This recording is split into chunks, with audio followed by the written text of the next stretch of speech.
Lo dijo en la primera hora. ¿Cuándo fue esto? Hace 2 días. Fue noticia una decisión del Tribunal Contencioso Electoral. Pongo en contexto la nota que publicó el 12 de marzo, poco antes del mediodía, diario El Universo. Un juez del Tribunal Contencioso Electoral, el doctor Fernando Muñoz Benítez, que además es presidente del organismo, sancionó al excontralor subrogante del Estado, Pablo Celi de la Torre, con la pérdida de sus derechos políticos por 4 años y el pago de una multa por $20,000 al ser hallado culpable de una infracción electoral grave al interferir en las funciones del Consejo Nacional Electoral en medio del periodo electoral. La causa se deriva de una denuncia por infracción electoral grave que planteó en el 2020 Vanessa Freire. En su momento fue presidenta de Fuerza Compromiso Social. Así se llamaba el movimiento que hoy se llama Revolución Ciudadana. En contra de Celi por emitir varios exámenes especiales en los que se recomendó al CNE extinguir a esta y otras agrupaciones políticas del Registro Nacional, al sospecharse de anomalías en las firmas de adhesión que presentaron en el proceso de inscripción. El doctor Fernando Muñoz Benítez consideró que Celi interfirió en el funcionamiento de la función electoral por cuando en su calidad de autoridad pretendió imponer al Consejo Nacional Electoral su criterio en un asunto que corresponde a su exclusivo ámbito de competencias. ¿Cuál es la reacción de Pablo Celi, que según el portal Primicias había calificado como disparatada esta sanción? El doctor Pablo Celi está conectado con nosotros vía telemática. Le quiero agradecer por la gentileza de atender esta invitación, doctor. Creo que casi como hablarnos hemos estado los dos con suéter. Bienvenido, buen día. ¿Cómo le va, doctor? Muy buen día, Fabricio. Muchas gracias por el espacio. Gracias a usted.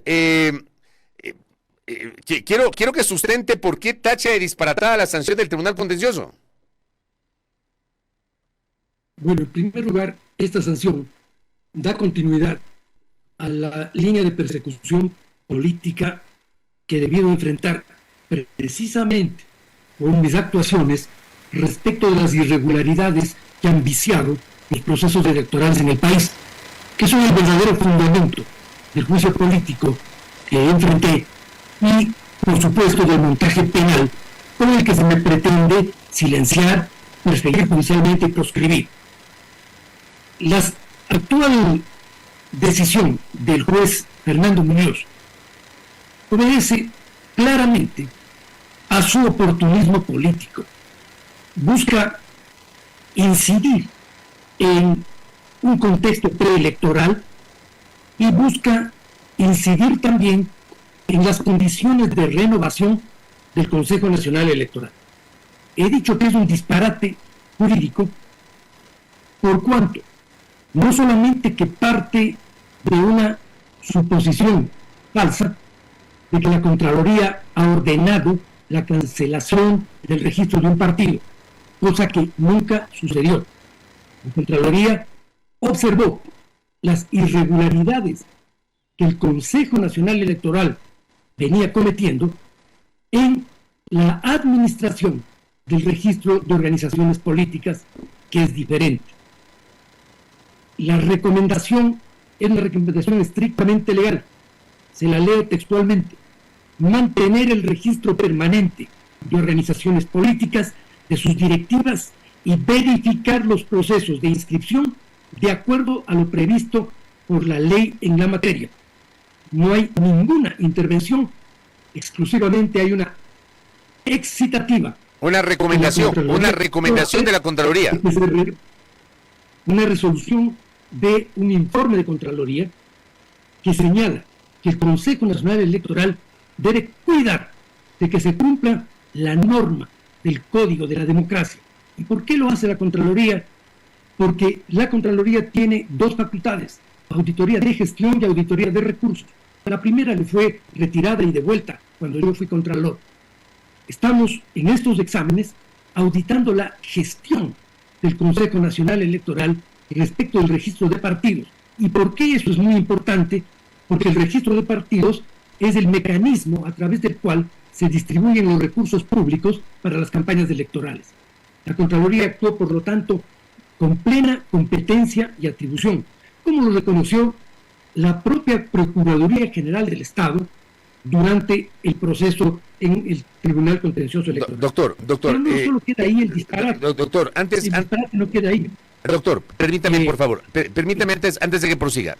A ver, usted, recapitulemos un poquito. Usted entonces señala que la Contraloría emitió una resolución, una excitativa, no para la eliminación de las organizaciones políticas, sino para revisar los procesos que desembocaron en el registro de esas organizaciones. O sea, usted dice que la Contraloría no es que exigió o dispuso que el CNE elimine esas organizaciones políticas, ¿es así? Absolutamente. En lo que se refiere a las organizaciones políticas, le leo el texto de la resolución de Contraloría. Recomienda al CNE que realice acciones tendientes a considerar y vigilar la situación legal de los movimientos nacionales con respecto a su inscripción y entrega de personería jurídica. En ningún lugar se dispone que se cancelen registros de partidos. Eso no es atribución de la Contraloría. Jamás la Contraloría pretendió aquello.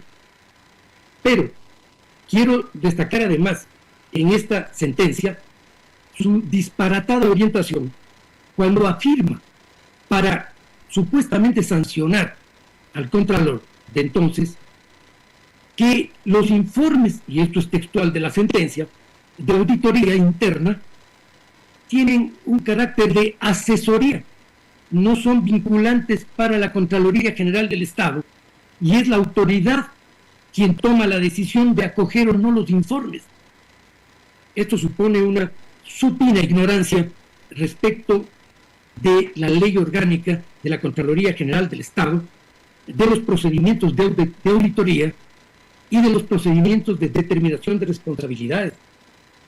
No solamente que procede contra ley expresa, sino que además se arroga funciones al intervenir en el ámbito del control público, que es atribución exclusiva de la Contraloría General del Estado. Y por si eso fuera poco, resuelve sobre lo que no es objeto de resolución, que son las decisiones de la Contraloría. Si el juez quería, de forma obsecuente, intervenir en el escenario político, podía, dentro de sus competencias como autoridad electoral en ese ámbito, disponer al Consejo Nacional Electoral que no elimine ningún partido político. Habría sido una arbitrariedad, pero podía ser. Podía disponer cualquier decisión del Consejo Nacional Electoral en el ámbito que establece el Código de Democracia. Podía disponerle que revise todo el registro de partidos. Lo que no podía hacer es ejercer un control de legalidad sobre una decisión de la Contraloría en el ámbito del derecho administrativo, no del derecho electoral. Y no podía calificar un informe de Contraloría, que es por ley, solo puede ser revisado por el Tribunal Contencioso Electoral. Y mucho menos observar resoluciones de la Contraloría y asumiendo que éstas tienen un carácter de asesoría, sancionar al entonces Contralor del Estado. Doctor, esto es un asunto jurídico y un atropello absoluto a la ley de la Contraloría General del Estado. Doctor, su explicación en este momento, perdón, pero me llama la atención, porque, y me voy a remitir a un par de notas publicadas en 2020. El 10 de marzo del 2020 que se generó la noticia, el portal web de Diario El Comercio, que en ese tiempo todavía funcionaba, decía: Contraloría pide al CNE suprimir a fuerza Compromiso Social y otros 3 movimientos. El Consejo Nacional Electoral deberá dejar sin efecto la inscripción del movimiento Fuerza Compromiso Social, de Libertades Pueblo, de Justicia Social y de Podemos por presuntas irregularidades en los procesos de inscripción. El organismo electoral recibió esta recomendación por parte de la Contraloría General del Estado tras un examen especial realizando el registro de organizaciones políticas, sistema informático y de comunicación del Consejo. Dice la lectura del borrador del informe que se realizó el martes 10 de marzo de 2020, acudieron el vicepresidente del CNE, Enrique Pite, y los consejeros Luis Berresoto y Estela Cero. Antes de que la decisión quede en firme, las autoridades tienen 5 días de plazo para presentar sus descargos. Eso publicó El Comercio. El portal Primicias, igualito, Fuerza Compromiso Social enfrenta otra vez su eliminación. Un borrador de informe de Contraloría recomienda la eliminación de 4 movimientos políticos nacionales del registro electoral. El documento se leyó el 10 de marzo y concluye que el CNE deberá dejar sin efecto la inscripción de estas organizaciones. Un anterior informe de Contraloría concluyó que 4 movimientos políticos fueron inscritos a pesar de que no cumplían con el principal requisito, presentar las firmas correspondientes al 1.5% del padrón electoral. O sea, hace 4 años estas eran las notas, y en las notas, que no fueron refutadas por nadie, se señalan que la Contraloría liderada por usted planteó la eliminación de las organizaciones políticas, y ahora usted nos dice que eso no fue el planteamiento de la Contraloría. ¿Cómo es esto? Le he leído el texto de las resoluciones de la Contraloría. Yo no estoy discutiendo con interpretaciones de prensa sobre aquello. Este es el texto que consta en los informes. Y esto es lo que en el juicio político yo precisé de manera rigurosa. Jamás la Contraloría podía pretender eliminar partidos de un registro que no administra. Lo que sí podía y debía hacerlo es exigir al Consejo Nacional Electoral que cumpla con su propia ley en la administración de ese registro, de tal manera de que éste responda a los requisitos que el Código de la Democracia obliga para inscribir partidos políticos. Eso es todo. Entonces hubo una interpretación errónea de los medios de comunicación e incluso de algunas autoridades electorales sobre la decisión de Contraloría. Las autoridades electorales nunca tuvieron interpretación errónea porque conocieron de manera directa y exacta lo que la Contraloría resolvió. Jamás ha existido en esto ambigüedad ni imprecisión alguna. Siempre el texto ha sido ese. Debemos remitirnos a los documentos oficiales de la Contraloría y no a interpretaciones que no corresponden al organismo de control. Pero no solo queda ahí el tema, Fabricio, sino que es, y llama la atención, y por esto señalo el oportunismo político, que este asunto se haya mantenido durante 4 años en la gaveta de la oficina del juez Fernando Muñoz, y que se lo active precisamente cuando el Consejo de Participación Ciudadana da inicio a la renovación de las autoridades del CNE y el procurador se pronuncia viabilizando en el sentido legal aquello. No olvidemos que como resultado de estos incumplimientos, la Contraloría sancionó con destitución a Diana Atamaín, a José Cabrera y a la consejera Acero. Resolución de destitución que fue no eliminada, simplemente quedó en suspenso mientras se desarrollaba el proceso electoral, porque siempre el argumento de estos consejeros, de estos vocales del CNE ha sido invocar procesos electorales para proclamarse intocables.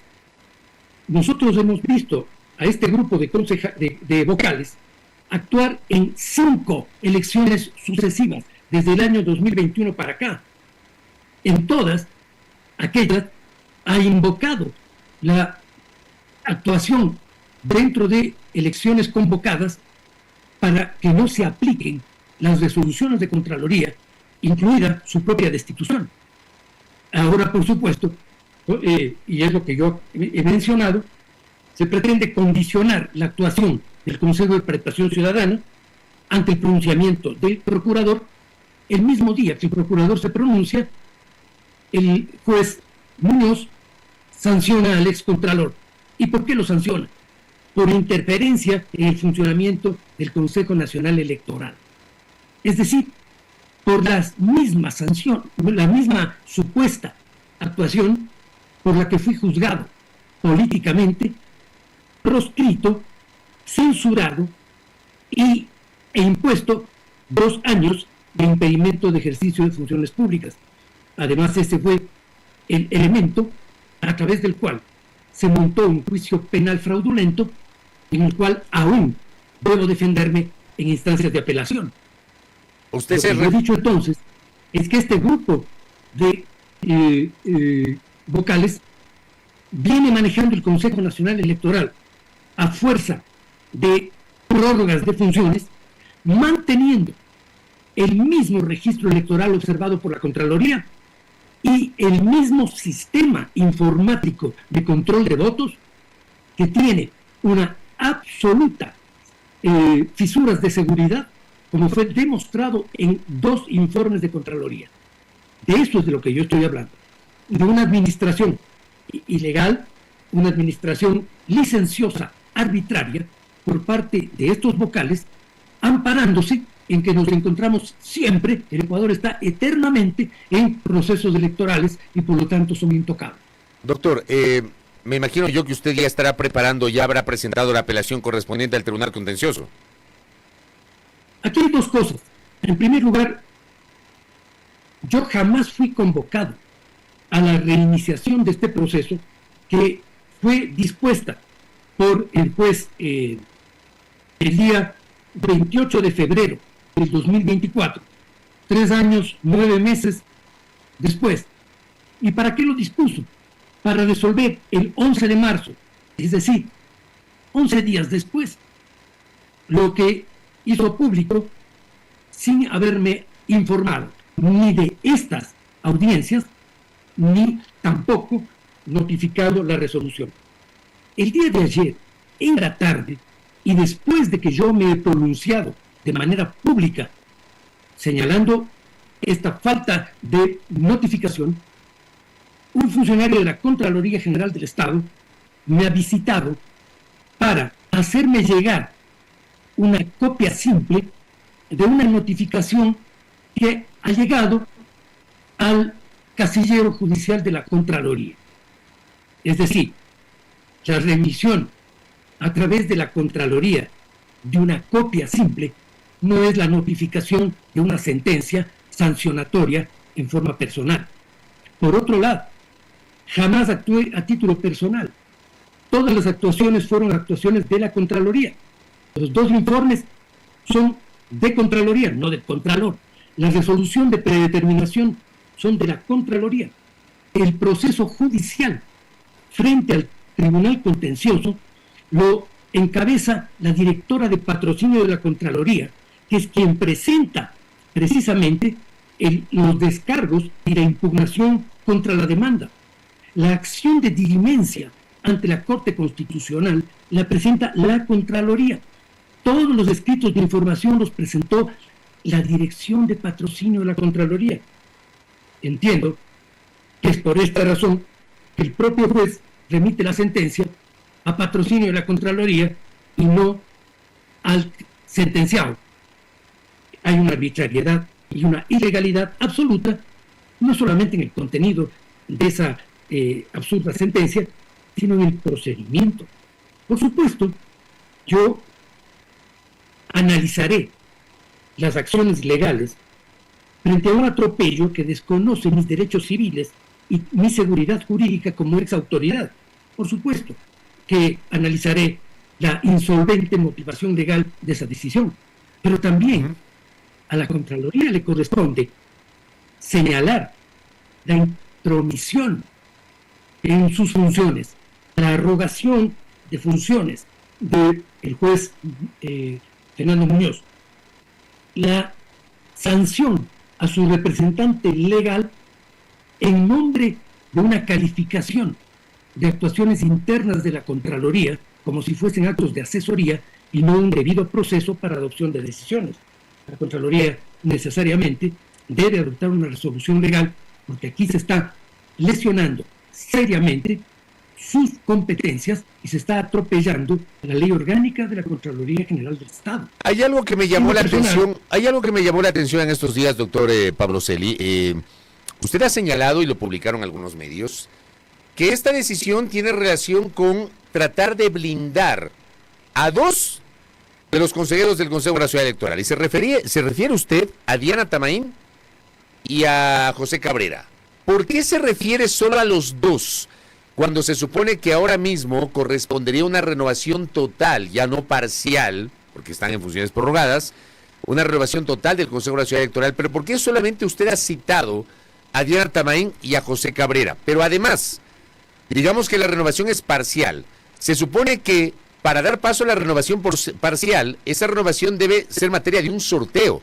O sea, no necesariamente, si es que finalmente es parcial, la señora Tamaín y el ingeniero Cabrera podrían salir. ¿Por qué usted los ha mencionado a los dos, doctor? Porque al momento, a mi entender, y en esto yo puedo estar equivocado porque no hago un seguimiento permanente de aquello, pero a mi entender y por la información pública, los dos personeros que deberían ser sustituidos por conclusión del tiempo de sus funciones son aquellos. Pero si usted quiere que yo extienda mi comentario a todos los que estén incursos dentro de estas extensiones de periodo arbitrarias, no tengo ningún problema, lo hago extensivo. Creo que en todos los casos el Consejo de Participación Ciudadana debe actuar y actuar ya, porque este es un problema de tiempo. Como he mencionado, no solamente que vienen actuando de manera prorrogada en 5 ocasiones, sino que ahora pretenden actuar también de manera prorrogada en la consulta y en las próximas elecciones de febrero del 25. Yo estoy haciendo simplemente un llamado de atención ciudadano para advertir la oportunidad con la cual se adoptan cierto tipo de decisiones, como la que adopta el juez Fernando Muñoz, para resolver en cabeza del excontralor condicionamientos a las actuales autoridades. Eso es inadmisible. Yo señalo también, y en lo personal entiendo, que esto es parte de el abusivo uso de recursos legales para proscribirme judicial y perseguirme penalmente. Eso ya lo vengo enfrentando desde el día siguiente de las elecciones del 11 de abril del año 2021. Pero fui detenido al día siguiente de las elecciones, cuando había declarado que continuaría las acciones para establecer las sanciones necesarias a un Consejo Nacional Electoral que venía actuando fuera de la ley. Ese fue, y es, y seguirá siendo, la causa originaria de la persecución de la que soy objeto. Doctor, para esto se montó un juicio político donde se me acusó de interferencia en las funciones del Consejo Nacional Electoral y de interferencia en el proceso electoral, es decir, de infracciones electorales graves. Lo que estoy es anticipando el uso de similares elementos para condicionar a las actuales autoridades que tienen que decidir el destino de miembros prorrogados del CNE respecto de las consecuencias que he tenido que enfrentar ya en el campo de un juicio penal fraudulento, donde enfrento una sentencia apelada, una sentencia originada en una acusación fiscal fraudulenta, viciado de nulidad en todo su procedimiento, una sentencia tramposa y carente de motivación. Ese es el efecto penal que yo he tenido que enfrentar por haber actuado en el campo de mis funciones, controlando al organismo que debía controlar legalmente los procesos electorales y no licenciarlos con sistemas carentes de seguridad. Esta ha sido la realidad, doctor, a la que he debido enfrentarme y que hoy me enfrento. Doctor, en honor al tiempo y dejando este tema de lado, usted hace segundos, en una de sus exposiciones, estaba señalando que está enfrentando otro proceso. A ver, entiendo que el caso de Las Torres, usted tiene una sentencia en firme, pero hay un caso derivado de Las Torres que comenzó el juicio en noviembre pasado, que todavía está en suspenso. ¿Cuál es su situación jurídica hoy, doctor Pablo Celia de la Torre? En el juicio de Las Torres no hay ninguna sentencia en firme. En el juicio de Las Torres hay una sentencia de primera instancia que se encuentra apelada. La sentencia de febrero del año pasado todavía no está en firme. La sentencia de 13 años de cárcel, esa no está en firme. En lo absoluto, es una sentencia que está apelada. Por eso menciono que esto es una sentencia que se origina en una acusación fraudulenta de fiscalía, que tiene vicios de nulidad y que carece de motivación. Y los argumentos legales con los cuales yo enfrento a esa sentencia de primera instancia serán objeto de tratamiento en todas las instancias que quepan en el campo nacional y por supuesto también en el ámbito internacional. Es una sentencia de opinión publicada, como ha sido todo este juicio, que desde el principio fue un juicio montado mediáticamente por una fiscal que se sostiene exclusivamente en la pasarela mediática de sus actuaciones. ¿Qué pasa con el otro caso, el caso que se instaló en noviembre por un posible cohecho derivado del caso de las Torres? Se refiere a un supuesto desvanecimiento de una glosa de la empresa china CAMC, China Cam Engineering, por 22,6 millones de dólares. ¿Qué pasó con ese caso? Para cerrar la entrevista, doctor, tenga la bondad. Sobre aquello, aún no existe audiencia de juicio.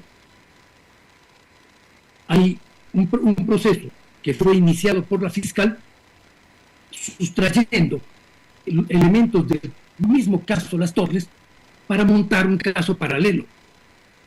Eso es todo.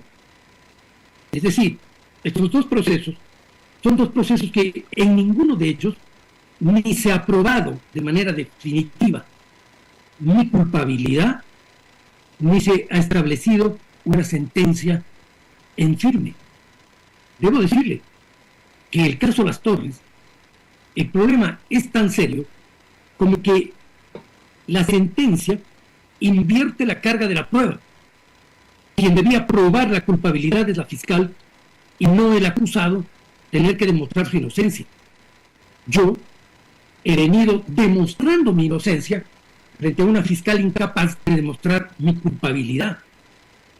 Creo que es muy importante enfrentar las cosas con precisión.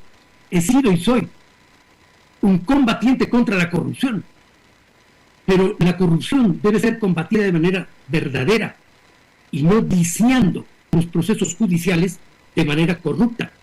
La lucha contra la corrupción debe basarse en leyes claras y en aplicación rigurosa de la ley, no en delitos inventados para perseguir políticamente por actuaciones en administración pública.